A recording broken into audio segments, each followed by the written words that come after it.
দর্শক, আমরা এখন দাঁড়িয়ে আছি লালমোহন উপজেলা পশ্চিম চরমদিনের ৯ নম্বর ওয়ার্ডে।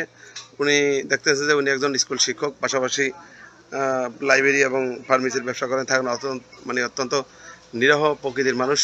বাংলাদেশ জাতীয়তাবাদী দল বিএনপির অনুসারী উনি। দীর্ঘদিন ধরে বিএনপি করেছে।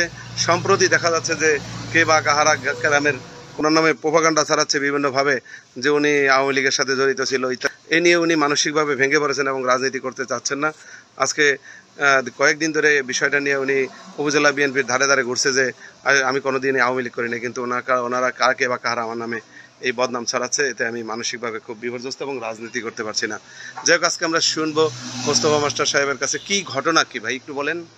আমি মোহাম্মদ মোস্তফা মাস্টার। আমি ছাত্র জীবন থেকে ছাত্র দলের সাথে এবং পরবর্তীতে আমি যুব দল করি। যুব দল এবং বাংলাদেশ জাতীয়তাবাদী দল বিএনপির সক্রিয় একজন কর্মী হিসেবে দলের সাথে সকল কর্মসূচিতে আমি অংশগ্রহণ করি। এর আগে 2009 সালে আমি বাংলাদেশ জাতীয়তাবাদী দলের বিএনপির ওয়ার্ড কমিটির একজন সেক্রেটারি নির্বাচিত হই। সেক্রেটারি নির্বাচিত হওয়ার পর দীর্ঘদিন 2024 সালের 5 আগস্ট পর্যন্ত আমি বিএনপির বাংলাদেশ জাতীয়তাবাদী দল লালমোহন উপজেলার পশ্চিম চরমদিনের ইউনিয়ন 9 নং ওয়ার্ডের সেক্রেটারির দায়িত্ব পালন করে আসছি। ইতিমধ্যে যখন পশ্চিম চরমদ ইউনিয়নের একটি কাউন্সিল অনুষ্ঠিত হতে যাচ্ছে, সেই কাউন্সিলকে কেন্দ্র করে একটি কুচক্রী মহল, একটি অপশক্তি আমার বিরুদ্ধে উঠে পড়ে লেগেছে এবং মিথ্যা বানোয়াট ভিত্তিহীন কিছু তথ্য দিয়ে আমাকে বিভ্রান্তি করছে এবং আমার বাংলাদেশ জাতীয় দল পশ্চিম চরমদ ইউনিয়নের নেতৃবৃন্দকে বিভিন্নভাবে উৎসারটনা করে বিভিন্ন রকমের প্রোপাগান্ডা ছড়িয়ে আমার নামে বিভিন্ন রকমের অপবাদ দিচ্ছে, যাতে আমি আমার দলের যে কাউন্সিলে একটা ভালো পদে যাতে না যাইতে পারি এবং ভালো যাতে একটা পদে আমি অধিষ্ঠিত না হইতে পারি। এজন্য একটি কুচক্রী মহল আমার বিরুদ্ধে বিভিন্ন রকমের প্রোপাগান্ডা ছড়িয়ে বিভিন্ন রকমের সামাজিক যোগাযোগের মাধ্যমে একটি অপবাদ ছড়িয়ে যাচ্ছে এবং মিথ্যা অপবাদ ছড়িয়ে আমাকে ভয় প্রতিপন্ন করার জন্য আমাকে মানসিকভাবে একটি হ্যায় প্রতিপন্ন করার জন্য এবং আমি যাতে করে সামনের দিকে সক্রিয়ভাবে রাজনীতি করতে না পারি এই জন্য আমার পিছনে উঠে পড়ে লেগেছে। আচ্ছা, বেশ ভালো কথা। তীব্র প্রতিবাদ জানাচ্ছি। আমার যে সংবাদগুলো প্রচার করছে সামাজিক যোগাযোগ মাধ্যমে, এগুলো সম্পূর্ণ ভিত্তিহীন, বানোয়াট, এর কোনো ভিত্তি নেই, সম্পূর্ণ মিথ্যা একটি প্রোপাগান্ডা ছড়িয়ে আমাকে বিভিন্নভাবে হেনস্থা করছে এবং হেনস্থার উদ্দেশ্যে এই সমস্ত প্রোপাগান্ডা ছড়াচ্ছে। আচ্ছা, ঠিক আছে। আপনি কি আইনের ধারে আশ্রয় নিয়েছেন এ ব্যাপারে? আমি উপজেলা বিএনপির নেতৃবৃন্দকে শরণাপন্ন হয়েছি, তাদেরকে জানিয়েছি এবং তারা বলেছে তারা এই ব্যাপারে সাংগঠনিকভাবে ব্যবস্থা নিবে এবং ভালোভাবে জেনে শুনে তারা এটার প্রতিবাদ জানাবে। আচ্ছা, সোশ্যাল মিডিয়া বলতে হলে, সামাজিক যোগাযোগ মাধ্যম বলতে হলে ফেসবুক, যেটা বুঝি আমরা, তাই না?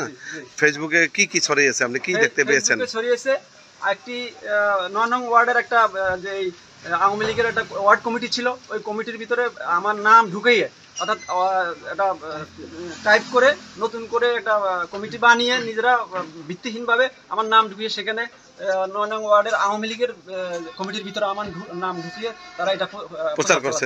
যে আইন থানা প্রশাসনের কাছে কোনো জিডি কিছু করেছেন? না, আমি এ পর্যন্ত এখনো প্রশাসনের দ্বারস্থ এখনো হয়নি, তবে সামনে প্রশাসনের দ্বারস্থ হওয়ার। অতএব ওনার এই জনপ্রিয়তা দেখে কিছু কুচক্রী মহল ওনার বিরুদ্ধে অপপ্রচার ফেসবুকের মাধ্যমে ওনার যে কমিটির যে একটা ডকুমেন্টস ওরা প্রেজেন্ট করছে, ওটাতে সম্পূর্ণ ডুপ্লিকেট। ওটা কোনো সিল নাই, কোনো তারিখ নেই এবং একই নাম দুইবার করে ডাবল নাম করা।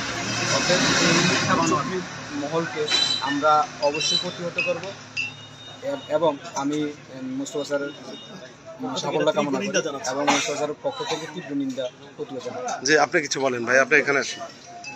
এখানে যে আমাদের এই স্যার বিগত দিন আমরা ছোটবেলা থেকে দেখে আসছি, উনি বিএনপির সাথে জড়িত। ওনার নামে যখন উনি ইউনিয়ন একটা ভালো একটা পদে যাওয়ার জন্য চেষ্টা চালাচ্ছে, তখনই ওনার নামে ফেসবুকে ওনার নামে একটা কাগজ তৈরি করে এই আওয়ামী লীগের একটা সংগঠনের সাথে জড়িত মনে করে, এটা নাম টাইপ করে এটা সোশ্যাল মিডিয়া ছেড়ে দেওয়া হয়েছে যাতে উনি কোনো পদে যাইতে না পারে। কিন্তু এটা সম্পূর্ণ মিথ্যা এবং বানোয়াট। এটি একেবারেই ভুয়া এবং মিথ্যা।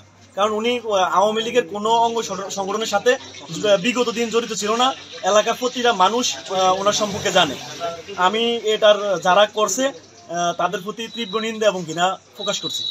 দর্শক, আমরা আসলে এই যে মাস্টার সাহেবের বক্তব্য আমরা শুনছি যে মানুষের বিরুদ্ধে এই ধরনের সোশ্যাল মিডিয়াতে বিভ্রান্তিমূলক মিথ্যা তথ্য ছড়িয়ে যে যারা মানুষকে ছোট করে, মানসিকভাবে নির্যাতন করে, হয় করে, তাদের প্রশাসনিকভাবেই তাদের বিচার হওয়া দরকার, যাতে কোনো নিরীহ মানুষ এই ধরনের হয়রানির শিকার না হয়।